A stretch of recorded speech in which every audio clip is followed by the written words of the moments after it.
just built by a rather ambitious team put together at the last minute.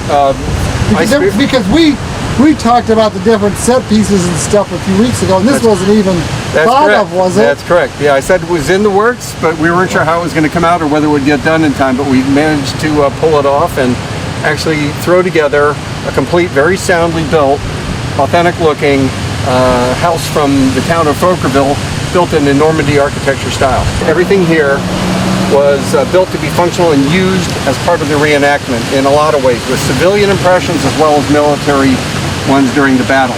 So the door, completely functional. It's got inside out. It's got a working latch and a threshold. It is set stable on the walkway here, so it's solid and people can go in and out and reenact in and around the structure as they would have perhaps during the actual engagement. So this is about 2 weeks worth of work? It was not continuous, no, but over the 2 weeks it took us that long to put together, but it was probably that equivalent in man hours, yes. And you have some flowers there, some nice touches there. Yeah, Milton, we had some old fence boards. I mean, a lot of this is found materials and donated materials. Milton Luce donated the paneling, and he had bought one time on a speculative venture, and so he had this sitting in his storage shed, and he said, come and use these. So we used the face of this is really just 1/8 inch paneling, just like you see here on these little furring strips covering the joints. And this is wallpaper that I found online, and which we thought would be a little bit more efficient than doing it as the routed and painted version. There's many pieces. There's 5 on the front. So wherever you see a strip, this is a 4 by 8 foot panel. Each panel, except for the door unit, can be picked up by a single person, walked around, set in position, and then we just tie them together on the inside with all kinds of bracing construction methods, cross screws and bracing straps and such, all lightweight Hollywood style. And then the inside has strut supports, just again to provide the stability. And we've tied it into the hillside with some roping and a really strong center beam to create that immersive experience. That's a living history moment. And if you can't, for just that brief moment of time, suspend some disbelief and imagine that you're there, June 6, 1944, while this is going on. That's our hope and dream, is that that between the reenactors, it gives the reenactors a stage to play on, something to actually work with to portray the event, so that when the veterans see it, you know, it carries some weight, some gravitas. And with the viewers, of course, they see things that look more realistic. So we do our best we can with, you know, the equivalent of stage props, only because we're in a public park setting and we can't really create permanent structures.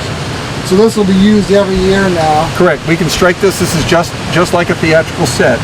The way we've approached this is the way you would a Shakespeare in a Park type of thing, where it's an outdoor set. It's a set nonetheless, but it's meant to withstand some of the elements, wind, rain, etc. And the occasional bicycle passerby that scrapes our walls. So the building we just were visiting earlier. That was the house. That was a house in the town, on the road itself.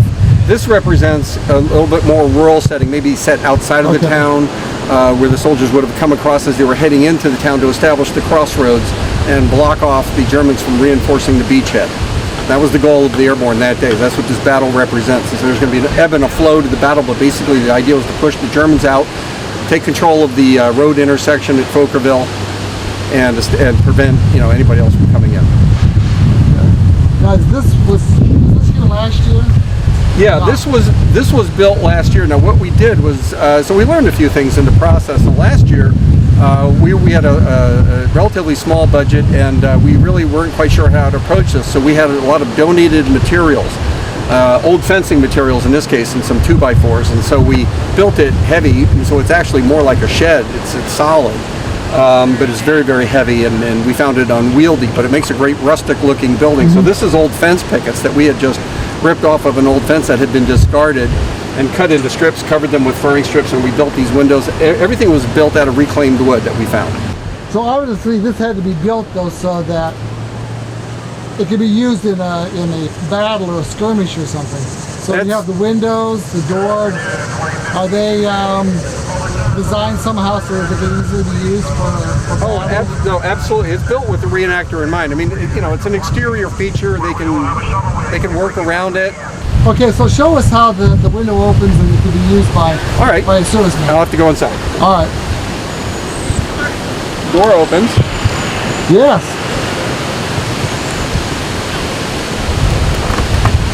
The windows just have primitive latches on them.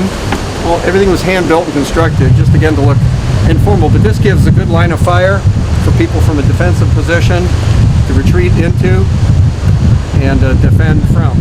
All right, this is who I refer to as my master builder, Milton Luce. He and I partnered together on this, and in the 2 weeks between him and me and his wife Dot and his entire extended family, we had a great number of volunteers that stepped up to the plate to really help this come alive for D-Day in time for this year's event.